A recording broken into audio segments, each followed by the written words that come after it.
The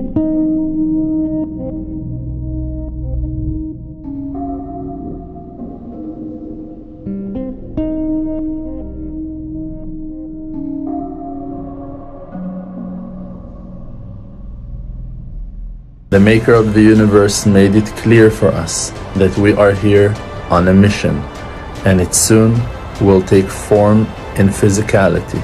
that the house of the Maker in the Holy Land of Israel, in the greatest city of Yerushalayim, will hold and be blessed with the temple of Hashem that will be called the house of prayer to all nations. Now I'm going to introduce you to the people who make this happen. آج سے 10 مہینے پہلے 7 اکتوبر 2023 کو جب Hamas نے 5000 rocket سے اسرائیل پر حملہ کیا تو میں نے آپ کو اس وقت بتا دیا تھا کہ اسرائیل جو کہ 1947 سے لے کر آج تک مسلسل تیسری عالمی جنگ کی تیاریاں کر رہا تھا، اب کی بار وہ پیچھے ہٹنے والا نہیں۔ اس کی وجہ یہ ہے کہ وہ اپنی نئی جنریشن کو اب تک اس جنگ کے لیے ذہنی طور پر تیار کر چکا ہے، اور اس کے علاوہ ٹیکنالوجیکل، جنگی یا سفارتی تیاریاں، ہر طرح کی اسٹریٹجی انہوں نے یہی سوچ کر بنائی ہے کہ انہیں ایک دن اس عالمی جنگ کو لڑنا ہے، وہ عالمی جنگ جس کی پیشن گوئی ہر ایک ابراہیمک ریلیجن کے اندر کی گئی ہے، اور وہ پیشن گوئی جس کو کوئی نہیں ٹال سکتا، جنگ ہرمجدون یا اسلام کے اندر ملحمۃ العظمیٰ، جس کا مقام اسرائیل کے اندر یروشلم شہر کے اندر مجیدو نام کی پہاڑی بیان ہوتا ہے۔ حدیث کے اندر آتا ہے کہ اللہ کے رسول نے فرمایا کہ یہ جنگ اتنی خوفناک ہوگی کہ اگر کسی شخص کے 1000 بیٹے ہوں تو 999 اس جنگ کے اندر مارے جائیں گے۔ اور دوسری طرف اس وقت مسلمانوں کا حال یہ ہے کہ دنیا کا کوئی بھی ایک ملک ایسا نہیں ہے جہاں پر مکمل طور پر اسلام نافذ ہو۔ اسرائیل اور امریکہ نے دنیا کے تمام ترقی یافتہ ممالک کو اپنی سائڈ پر کرنے کے لیے نیٹو کا انتخاب کیا ہے۔ یہ دنیا کے تقریباً زیادہ تر ایسے ملکوں کا اتحاد ہے جو کہ مسلمانوں کے خلاف ہیں، اور اسرائیل اس بات کو اچھی طرح سے سمجھ چکا ہے کہ اس سے بہترین موقع اس کو کبھی نہیں مل سکتا۔ جب دنیا کے تمام مسلمان حکمران آپس کے اندر تفرقے بازی کا شکار ہیں، ایک دوسرے کے دست و گریبان ہیں اور اپنی انتہائی کمزور ترین حالت کے اندر ہیں، کیونکہ اللہ نے ان کو پہلے ہی بتا دیا تھا کہ یہ قرآن اللہ کی رسی ہے، اس کو پکڑ کر رکھنا اور ٹکڑے ٹکڑے مت ہو جانا، ورنہ تم پر دنیا کا عذاب ضرور نازل ہوگا۔ اسرائیل کے غزہ پر حملے سے پہلے آپ سبھی یقیناً ایک دوسرے سے سوال کرتے ہوں گے کہ دنیا میں 57 اسلامی ملک ہیں، 1.8 بلین مسلمان ہیں، ان کے ہوتے ہوئے ایسا کیسے ممکن ہے کہ اسرائیل اتنی بڑی جرأت کر سکے کہ کعبہ اور مسجد نبوی کے بعد مسلمانوں کی سب سے مقدس ترین جگہ بیت المقدس پر موجود مسجد الاقصیٰ کو شہید کر کے اس کی جگہ پر اپنا ٹیمپل تعمیر کر دے؟ لیکن آپ دیکھیں کہ اسرائیل نے جب 10,000 غزہ کے معصوم لوگوں کو قتل کر کے ان پر بم برسا کر ان کو قتل کیا، تو کون سا اسلامی ملک ہے جو کہ ان کی مدد کرنے کے لیے جنگ کے میدان میں اسرائیل کے سامنے اپنی آرمی لے کر آیا، مذمت اور امداد کے علاوہ؟ بلکہ کڑوا سچ تو یہ ہے کہ کئی اسلامی ممالک ایسے ہیں جو کہ باقاعدہ طور پر اسرائیلی آرمی کی پیٹرول اور جنگی سامان سے مدد کرتے رہے، سفارتی طور پر بھی خاموش رہے۔ حالانکہ اگر یہ تمام اسلامک ملک ایک ساتھ اکٹھے ہو جائیں تو اسرائیل کا وجود ایک دن بھی باقی نہیں رہ سکتا۔ آپ ذرا غور کریں کہ اسرائیل نے یہ تمام جنگ سوچ سمجھ کر شروع کی ہے، اس کی ٹائمنگ انتہائی اہم ہے۔ وہ چن کر ڈیوائیڈ اینڈ رول کے ذریعے، یعنی توڑو اور کمزور کر کے ختم کر دو، ہر اس ملک کو کمزور یا ختم کر رہے ہیں جو کہ ان کی اس آخری جنگ کی پیشن گوئی اور ان کے مسیح دجال کی آمد کی پیشن گوئی کے درمیان میں آ سکتا ہے۔ مثال کے طور پر عراق، ایران، لبنان، مصر اور سب سے بڑھ کر فلسطین یا پھر حماس۔ اور اسرائیل کے مطابق اس ٹائم کے اندر وہ بالکل تیار ہے، کیونکہ ان کے مطابق 2 سال پہلے جو 5 لال بچیاں جن کو امریکہ کی ریاست ٹیکساس سے یہاں پر لایا گیا، اور یہ تورات کے اندر بیان کی گئی نشانی کے مطابق تھی، یعنی ان کا جسم پوری طرح سے بالوں سے لال تھا، انہیں بہت جلد مسجد الاقصیٰ کے سامنے ماؤنٹ اولیو پر قربان کر کے مسجد الاقصیٰ کو شہید کیا جائے گا، اور اس کی جگہ پر تیسری مرتبہ ہیکل سلیمانی کو تعمیر کیا جائے گا، اور اس کے بعد ان کا مسیح دجال دنیا کے اندر ظاہر ہوگا اور پوری دنیا پر گریٹر اسرائیل کو قائم کرے گا، جس کا نقشہ ان کے پاس موجود ہے۔ حالانکہ یہودی قوم بھی اس بارے میں ڈیوائیڈڈ ہے کہ وہ مسیح ہیکل کی تعمیر سے پہلے آئے گا یا پھر اس کی تعمیر کے بعد۔ یہ قوم پچھلے 76 ایئر سے اس قربانی کی تیاری کے اندر، جس کے اندر تمام رسمیں، لباس، لوکیشن، ربیع کا انتخاب، ہیکل سلیمانی کا نقشہ اور ریچول کی ہر ایک تیاری شامل ہے، کہ ساتھ اپنی نسلوں کو اس جنگ کی اہمیت اور جنگ کے متعلق تیاری کرواتی آ رہی ہے۔ اور اب ان کے مطابق وہ وقت اب پورا ہو چکا ہے اور ہم اینڈ ٹائمز کے اندر پہنچ چکے ہیں، اور یہ سب کچھ دی ٹیمپل ایسوسی ایشن نام کی ایک آرگنائزیشن کروا رہی ہے جو کہ بنی ہی اسی مقصد کے لیے ہے۔ ویب سائٹ کے علاوہ ان کا اپنا ایک یوٹیوب چینل بھی موجود ہے جہاں پر یہ اپنی تیاریوں سے متعلق پوری دنیا کو اپڈیٹ کرتے رہتے ہیں۔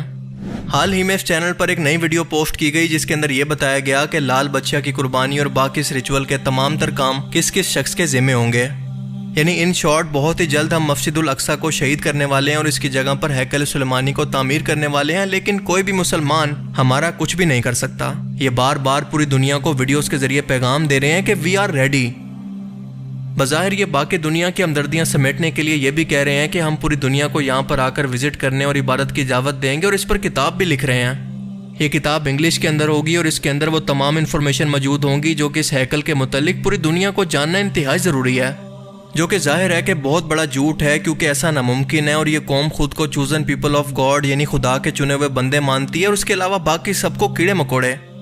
اب اگر تاریخ کی مانیں تو یہ بات سچ ہے کہ یہ قوم بنی اسرائیل کی صورت ایک وقت کے اندر اللہ تعالیٰ کی لاڈلی ترین قوم تھی، لیکن اپنی نافرمانیوں کی وجہ سے اللہ تعالیٰ نے انہیں بدل کر دنیا کی خلافت عربوں کو دے دی، لیکن ساتھ ساتھ سورہ محمد کے اندر دھمکی بھی دے دی کہ اگر تم نے اس قرآن کے مشن کو پیٹھ دکھائی تو تمہیں بھی بدل کر کسی اور قوم کو لے آئیں گے۔ لہٰذا ہم نے دیکھا کہ اللہ تعالیٰ نے اپنے وعدے کے مطابق عربوں کی نافرمانیاں، قرآن کو پیٹھ دکھانے اور اپنی عیاشیوں کی وجہ سے اس عرب قوم کو ترکوں سے یعنی سلطنت عثمانیہ سے بدل دیا گیا، لیکن اس کے بعد امت مسلمہ کبھی بھی ایک جگہ پر اکٹھی نہیں ہو سکی۔ ویسے تو لال بچہ کی قربانی اور ہیکل سلیمانی کی تعمیر یہ سب پیشن گوئیاں تورات کے اندر موجود ہیں، مسلمانوں کی کتاب کے اندر ایسا کچھ نہیں لکھا، لیکن اس کے بعد کے حالات تورات، انجیل اور اسلامی تعلیمات کے اندر ایک جیسے بیان ہوتے ہیں، یعنی ایک عالمی جنگ جس کے اندر یہودی، کرسچن اور منافق مسلمان ایک جگہ پر، جبکہ امام مہدی علیہ السلام کا لشکر دوسری طرف ہوگا، اور اللہ تعالیٰ آخر میں مسلمانوں کو فتح نصیب فرمائے گا۔ یہ جنگ ہر صورت ہو کر رہنی ہے اور اسرائیلی قوم اس کی منصوبہ بندی بھی کرتی آ رہی ہے، لیکن یہ کب ہوگی اس کا کسی کو نہیں پتا۔ لیکن ہمیں یہ کوشش کرنی چاہیے کہ ہم اس جنگ کو زیادہ سے زیادہ ڈیلے کروائیں، کیونکہ اگر یہ جنگ شروع ہو گئی تو اٹامک بامز کی تباہی کے بعد شاید ایک بار پھر سے انسانیت سٹون ایج کے اندر پہنچ جائے، ٹینکوں کی جگہ گھوڑے اور مشین گنز کی جگہ تلواریں لے لیں، اور اس کے بعد اسلامی خلافت کا آغاز اسی جنگ کے میدان یعنی فلسطین کے شہر یروشلم سے ہوگا کچھ یوں کہ ایک سعودی بادشاہ کی وفات کے بعد اس کے بیٹوں کے اندر حکومت حاصل کرنے پر اختلاف ہوگا۔ یہ لڑائی حرم کعبہ کے اندر بھی پہنچ جائے گی، اور آخر کار یہ تمام قبیلے حرم کعبہ کے اندر ایک شخص کے ہاتھ پر بیعت کر کے انہیں حکمران تسلیم کر کے اس لڑائی کو ختم کریں گے، اور اس شخص کا نام ہوگا امام مہدی۔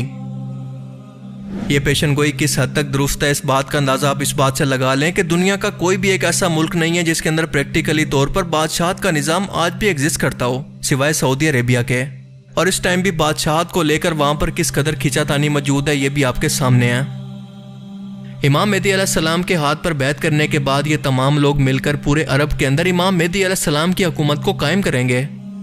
اللہ تعالیٰ امام مہدی علیہ السلام کی زمینی مدد ایسے کریں گے کہ ان کے ظہور کی خبر سن کر ایک لشکر جس کے پاس سیاہ جھنڈے ہوں گے خراسان سے نکل کر مکہ کے اندر امام مہدی علیہ السلام کی فوج سے جا کر ملے گا۔ رسول اللہ صلی اللہ علیہ وسلم کی پیشن گوئی کے مطابق آج کے خراسان کا مطلب ہے ایران، افغانستان اور پاکستان کا کچھ حصہ۔ اس کے بعد یہ لشکر دجال کی اسی فوج کا مقابلہ اسی جگہ یروشلم شہر کے اندر کرے گا اور اس کو فتح کر لے گا، اور اس کے بعد دجال کا ظہور ہوگا۔ یہ مسلم لشکر آہستہ آہستہ اتنی بڑی یہودی فوج کے سامنے کمزور پڑنے لگے گا، اور یہاں تک کہ ایک مشکل وقت ایسا آئے گا کہ دجال اور اس کا لشکر امام مہدی کی فوج کا پیچھا کرتے ہوئے ملک شام کے دمشق شہر میں امام مہدی علیہ السلام کی فوج کو ایک جگہ پر گھیر لے گا، جس کے بعد اللہ تعالیٰ امام مہدی علیہ السلام کی آسمانی مدد ایسے کریں گے کہ حضرت عیسیٰ علیہ السلام دمشق میں ایک جامع مسجد کے مینار پر واپس آ کر دجال کو قتل کریں گے اور پوری دنیا پر اسلامی خلافت کو قائم کریں گے۔ یہودی قوم کا گریٹر اسرائیل ان کا گریٹر قبرستان بنا دیں گے، اور اس کے بعد یاجوج ماجوج کا ظہور ہوگا جو کہ اس قدر تباہی پھیلائیں گے کہ اللہ کی پناہ ان کے خاتمے کے بعد پوری دنیا پر عیسیٰ علیہ السلام کی خلافت یا پھر مسلمانوں کی خلافت قائم ہو جائے گی۔ اور یہ جنگ ایک بہت بڑی تباہی ہے جو انسانیت کو اس ٹیکنالوجی کی تباہی سے نکال کر ایک بار پھر سے اس کے قدرتی انوائرمنٹ کے اندر واپس لے جائے گی۔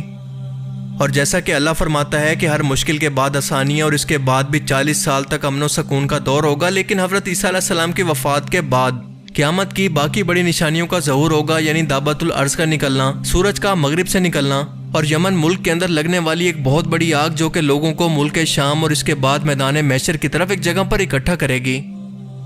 اور اس کے بعد حضرت اسرافیل علیہ السلام جب ایک بار سور پھونکیں گے تو اس دنیا و کائنات کے اندر موجود ہر ایک چیز بالکل فنا یا تباہ ہو جائے گی، یعنی قیامت قائم ہو جائے گی۔ اور اس کے بعد وہ ایک بار پھر سے سور پھونکیں گے تو اس دنیا و کائنات کی ہر ایک چیز دوبارہ سے اکٹھی ہو کر یا پھر زندہ ہو کر میدان محشر کی طرف بڑھنے لگے گی۔ ان تمام نشانیوں کے بعد اب آپ اندازہ لگانے کی کوشش کریں کہ ہم انسان قرب قیامت کے کتنا قریب پہنچ چکے ہیں۔ اللہ تعالی ہمیں سمجھنے کی اور نیک عمل کرنے کی توفیق عطا فرمائے، آمین۔